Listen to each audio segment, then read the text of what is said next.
Kwa mujibu wa matokeo ya sensa ya watu na makazi ya mwaka 2022 ambayo ilitangazwa na Daktari Samia Suluhu Hassan tarehe 27 mwezi wa 10.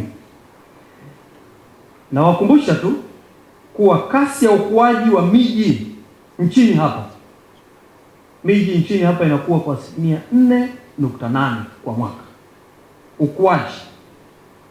Sasa hiyo inaeleza kuwa takriban 35% ya Watanzania, hii 35% ya Tanzania ni kati ya Watanzania milioni 61.7 kwa takwimu ya sensa 2022 wanaishi mijini, na ndio maana miji inafanya nini? Inakuwa kwa kasi sana.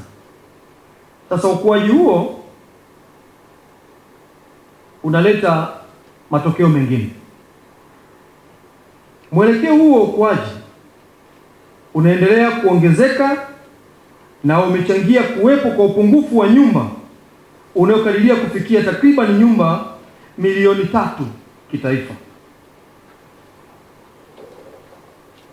Aidha, mahitaji mapya ya nyumba yanaongezeka kwa wastani, na sasa hivi kila mwaka mahitaji ya nyumba yanakaribia wastani 390,981.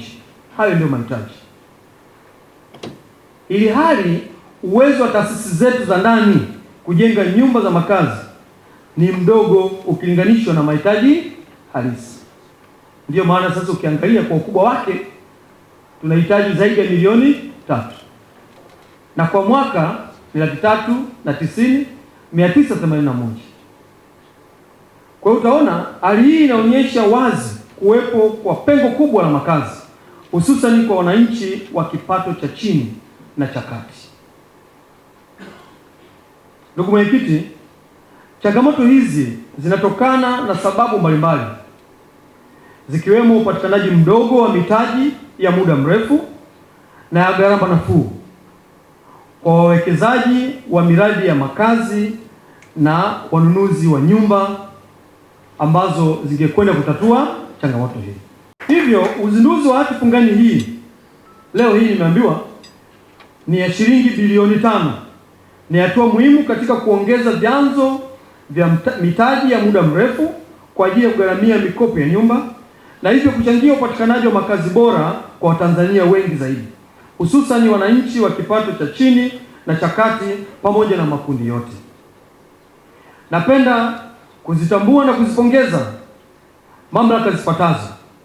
Kwanza, mamlaka ya masoko ya mitaji ya hati fungani ambayo nimeeleza hapa, CMCA, pamoja na soko la hisa la Dar es Salaam, DSE, Dar es Salaam Stock Exchange, kwa juhudi zenu za dhati katika kusimamia jambo hili litokee.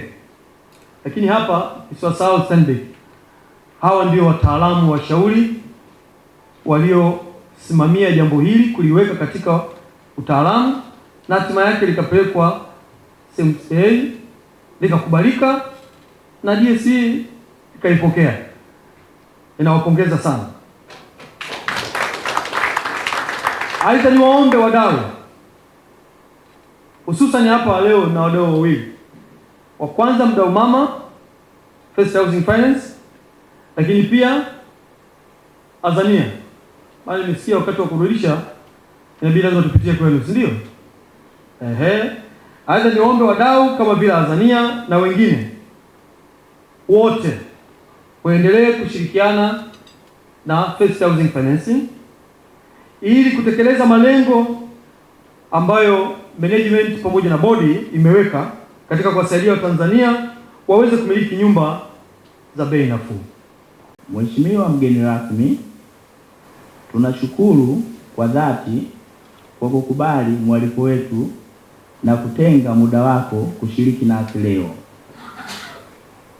Uwepo wako unaonyesha dhamira ya serikali ya Jamhuri ya Muungano wa Tanzania katika kupanua upatikanaji wa makazi bora na ya gharama nafuu na kuendelea kuimarisha ushirikiano kati ya serikali na sekta binafsi katika kufanikisha malengo haya ya kitaifa.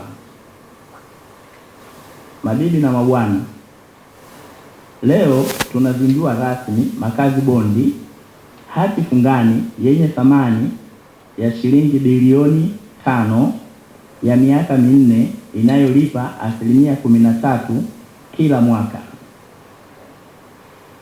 Hii ni sehemu ya awamu ya kwanza ya mpango mpana wa makazi bondi program.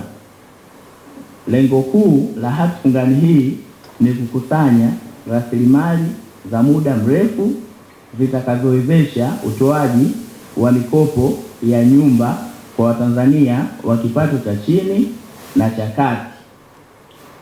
Huu ni mwaliko kwa wananchi wote, hasa wanawake, vijana na kaya zinazojitahidi kumiliki makazi salama. Tunawasihi kushiriki kikamilifu katika fursa hii ya kuboresha maisha yao kupitia umiliki wa nyumba. Dhamira ya First Housing Finance Tanzania Limited ni kuchangia kikamilifu katika utekelezaji wa ajenda ya kitaifa ya maendeleo ya makazi. Kupitia hati fungani hii tunaweka msingi thabiti wa kuongeza upatikanaji wa mikopo ya makazi, kuboresha mazingira ya makazi nchini na kuinua ustawi wa jamii kwa ujumla. Uzinduzi huu ni uthibitisho wa safari yetu ya kujenga mfumo jumuishi wa ufadhili wa makazi unaowagusa Watanzania wengi zaidi.